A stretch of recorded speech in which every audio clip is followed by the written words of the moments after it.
안녕하세요. 호기심 초이입니다. 오늘도 여러분의 호기심을 자극할 특별한 주제를 가지고 찾아왔습니다.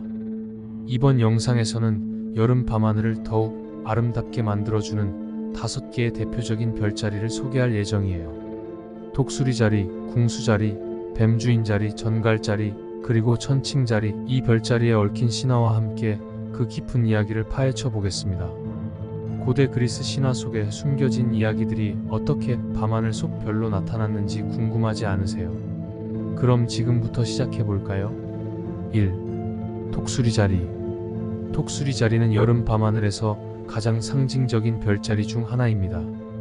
이 별자리는 은하수의 중심 근처에 자리 잡고 있으며 알타일이라는 매우 밝은 별을 중심으로 독수리의 형상을 하고 있습니다. 알타일이라는 이름은 아랍어로 나르는 독수리를 의미하며 실제로도 독수리가 하늘을 나는 듯한 모습이 밤하늘에 그려져 있습니다. 이 별자리에는 제우스 신의 이야기가 깃들어 있습니다. 제우스는 그리스 신화에서 가장 강력한 신으로 자신의 욕망과 힘을 모두 앞세워 많은 일들을 벌였죠. 어느 날 제우스는 올림포스 산에서 지상을 내려다보다가 트로이아 왕의 아들인 가뮌메데스라는 소년을 발견하게 됩니다. 가뮌메데스는 너무나도 아름다워 제우스의 시선을 사로잡았어요. 그의 맑고 순수한 얼굴, 그리고 흑진주처럼 반짝이는 눈동자는 그 누구도 외면할 수 없을 정도로 매력적이었죠. 제우스는 그 소년의 아름다움에 깊이 빠져들었고 그를 자신의 곁에 두고 싶어 했습니다. 그래서 제우스는 거대한 독수리로 변신하여 하늘을 가로질러 지상으로 내려왔고 가뮌메데스를 강제로 납치해 올림포스로 데려갔습니다.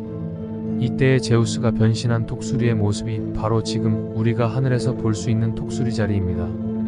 가뮌메데스는 올림포스로 납치된 이후로 제우스의 곁에서 수를 따르는 역할을 하게 되었습니다. 제우스는 그에게 영원한 젊음과 아름다움을 약속하며 그를 위로했고 가뮌메데스도 결국 제우스의 곁에서 살기로 결정합니다. 이 이야기는 단순한 납치극처럼 보일 수 있지만 사실 제우스의 변덕스러운 사랑과 욕망을 상징적으로 표현한 이야기로 해석될 수 있습니다. 독수리 자리는 이런 신화적 상징성을 담고 하늘에 남아 오늘날까지도 제우스와 가뮌메데스의 이야기를 우리에게 전해주고 있습니다. 2. 궁수자리. 궁수자리는 여름이 끝날 무렵 남쪽 하늘에 은하수가 짙게 흐르는 곳에서 볼 수 있는 별자리입니다. 이 별자리는 반은 사람이고 반은 말인 켄타우로스 학자 케이론을 상징합니다. 케이론은 다른 켄타우로스들과는 다르게 지혜롭고 온화한 성격을 지녔으며 의술과 예술, 천문학 등 다양한 학문에 능통한 학자였습니다. 케이론의 이야기는 비극적이면서도 희생과 명예를 상징하는 이야기로 잘 알려져 있습니다. 켄타우로스족은 일반적으로 거칠고 폭력적인 성격을 지니고 있었지만 케이론만은 달랐습니다. 그는 의술의 신 아스클레피오스와 트로이 전쟁의 영웅 아킬레우스, 그리고 그리스 신화의 대영웅 헤라클레스 등을 가르친 훌륭한 스승이었습니다. 그의 지혜와 자비로운 성격은 신들조차도 존경할 정도였습니다. 그러나 케이론의 삶은 비극적으로 끝나게 됩니다. 어느 날 헤라클레스가 다른 켄타우로스들과 싸우는 도중 실수로 케이론에게 독화살을 쏘고 맙니다. 이 화살은 강력한 독을 가진 히드라의 피로 물들어 있어 불사신인 케이론도 그 고통을 피할 수 없었습니다. 케이론은 불사신이었기 때문에 죽을 수는 없었지만 그 고통은 견디기 힘들었습니다. 결국 케이론은 자신을 죽여달라고 신들에게 간청했고 제우스는 그의 간청을 받아들여 그를 죽음으로 인도하였습니다. 제우스는 케이론의 지혜와 희생을 기리기 위해 그를 하늘로 올려 궁수자리가 되게 하였습니다. 궁수자리는 활을 쏘는 켄타우로스의 모습으로 밤하늘에 자리 잡고 있으며 케이론의 희생과 명예를 상징합니다. 이 별자리는 하늘에서 바라볼 때 매우 뚜렷하게 보이며 특히 남두육성이라는 별들이 모여있는 물주걱 모양의 별자리가 특징적입니다. 궁수자리는 전갈자리 바로 옆에 위치해 있어 쉽게 찾을 수 있습니다. 3. 뱀주인자리. 뱀주인자리는 하늘에서 매우 큰 별자리 중 하나로 의학의 신 아스클레피오스를 상징합니다. 이 별자리는 크기는 크지만 밝은 별이 많지 않아 그 모양을 잡기 쉽지 않은데요. 뱀자리가 함께 포함되어 있어 그 규모는 매우 웅장합니다. 뱀주인 자리의 중심에는 라스 아라게라는 성이 자리 잡고 있으며 이 별은 뱀주인 자리에서 가장 밝은 별입니다. 아스클레피오스는 태양신 아폴론과 인간 공주인 콜로니스 사이에서 태어난 신으로 그의 이야기는 의술과 관련된 그리스 신화에서 중요한 부분을 차지합니다.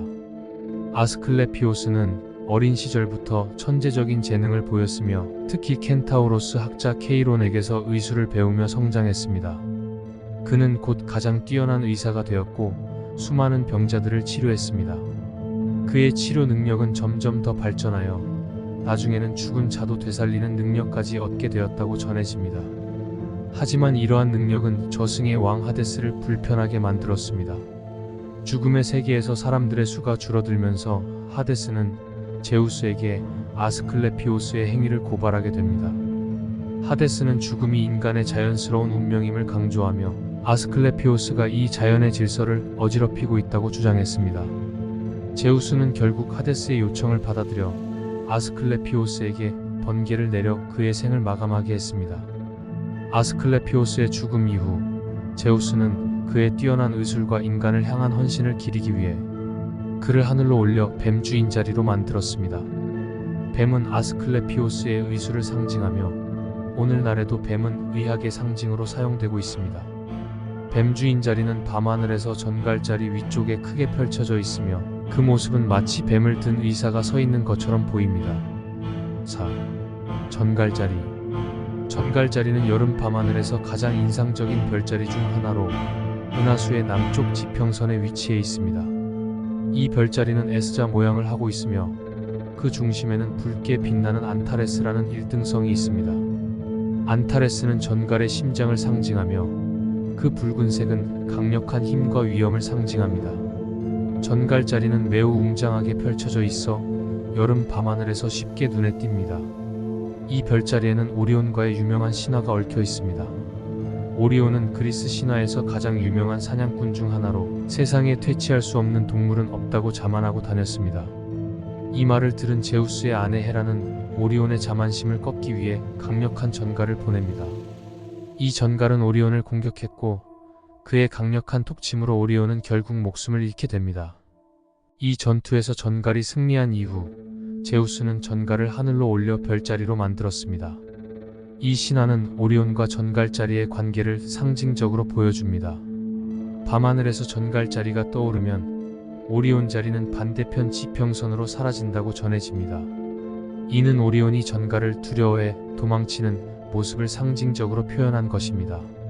전갈자리는 이러한 이야기와 함께 그 강력한 힘과 위험을 밤하늘에 상징적으로 남기고 있습니다. 5. 천칭자리. 천칭자리는 여름 밤하늘에서 처녀자리와 전갈자리 사이에 위치한 별자리입니다.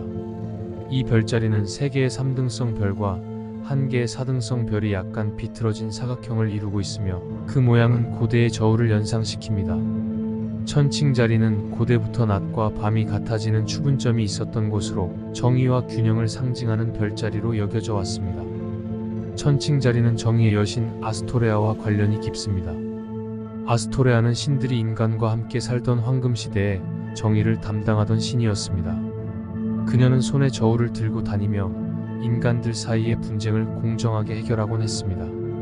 그녀의 저울은 나쁜 사람과 좋은 사람을 판단하는 도구로 사용되었으며 나쁜 사람의 접시는 내려가고 좋은 사람의 접시는 올라갔습니다. 그러나 시간이 흐르면서 황금시대는 끝나고 인간 사회에 갈등과 전쟁이 찾아오기 시작했습니다.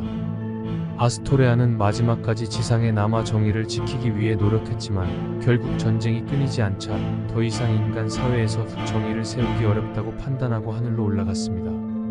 그녀는 그곳에서 저울을 들고 천칭자리가 되었으며 그 이후로 천칭자리는 정의와 균형을 상징하는 별자리가 되었습니다. 오늘은 이렇게 여름 밤하늘의 5개 별자리와 그 속에 담긴 흥미로운 신화 이야기를 알아보았습니다.